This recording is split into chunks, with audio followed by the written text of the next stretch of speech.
used to introducing you and your fabulous husband, Yes. Ron, who has, since the last time I saw you, passed.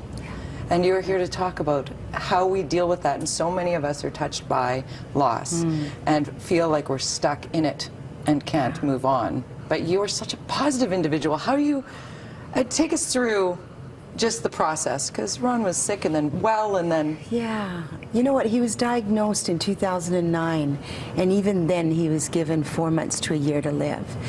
And he decided it wasn't time yet, so he did everything he could. I mean, he had a lot of faith, positive energy in him. And he just set out to really live. But he'd done that long before that, you know, even before the diagnosis. And I think for me, starting the journey with him in 2009, I became very intentional, you know, what short time we have. Each one of us, we don't know, you know, when our time is up. And so even grieving and letting go of him, he died on December 25th.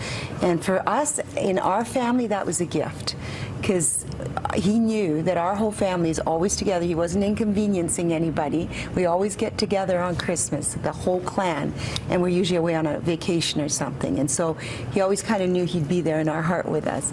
But you know, it was... Even in grieving, I've become very intentional. And I think if there was anybody who's lost somebody, to me, it's like the intention is you must grieve and you must mourn. And I want to share a little bit about the difference. But first, I brought some show and tell. I always do that. And if you can imagine, these two hearts are your heart, right? One is full of kisses. Valentine's is coming up. It's full of kisses. And that really just represents, keep your heart soft. Let it melt. Don't harden because of the things that happen to you. You know, things happen to all of us. Don't let your heart harden, because if it hardens, what happens is you begin to build a wall of rocks.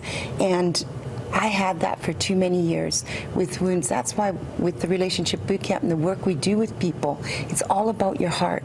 You know, keep your heart soft, because in life we pick up challenges, hurts, baggage, unresolved issues. And that's one thing I didn't have with Ron, was unresolved issues.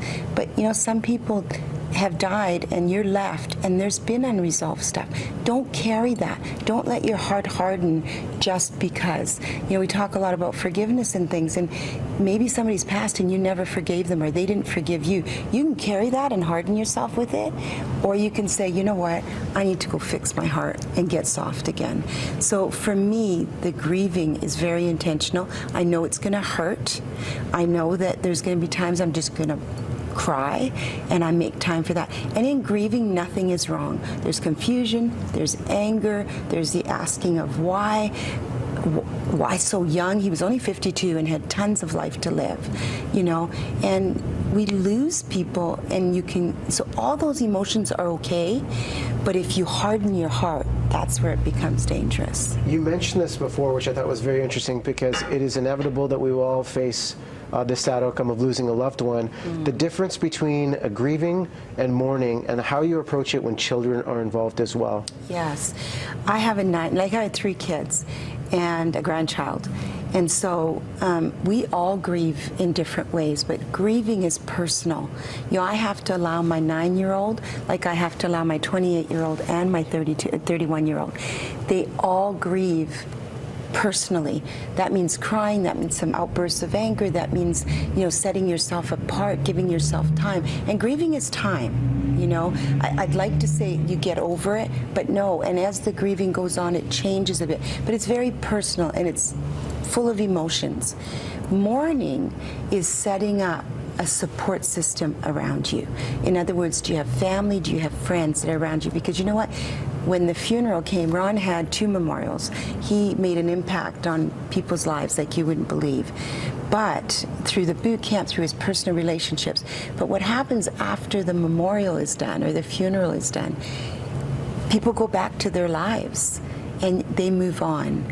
So mourning is about setting up a support system that doesn't move on, that allows you to talk about it, allows you, and doesn't always say it's going to be okay, but allows you to share with them the memories, the sadness, you know, so it's that other person. So that's the difference between the grieving and the mourning.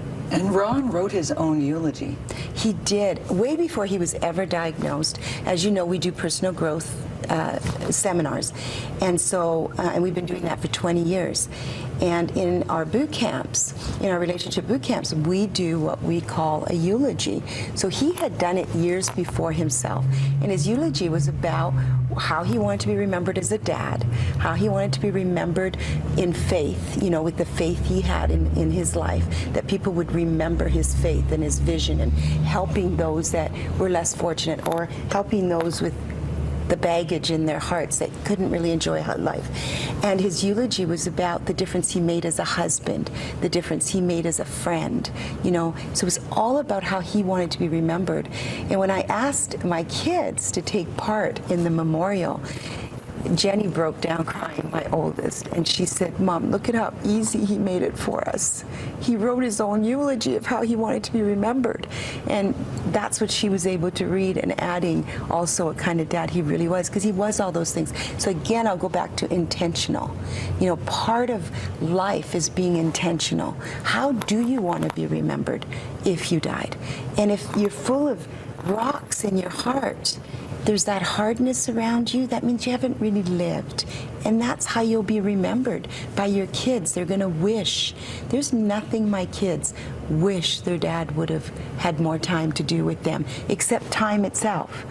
But he was never too busy for them. He was never too busy for fun. He never missed doing something with me, you know. So his kids remember him that way. His friends, unbelievable. And the people he touched, of course, in the relationship boot camp. He touched us. Well, his legacy is Yeah. going to live on in a major way. I know you guys have another boot camp coming up in May, and I think this is such an important message. This is a reality we will all face one day, and talking about it so important. We'll put those details on our Facebook page, but we say thank you for the courage for coming on, Tina, and sharing this story, because Ron will be remembered in more ways than one.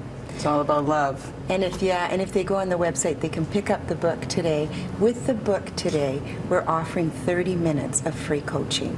So if they get the book, if anybody is really facing some things, you know, we've got awesome coaches, and they can get that today. Thank you, Tina. So- Thank you for being here and just opening your heart and Thank sharing you. that. I'm sure you've reached many people this day that Yeah. will be able to have their heart Yeah. full of kisses. We're going to take a quick break here on Breakfast Television.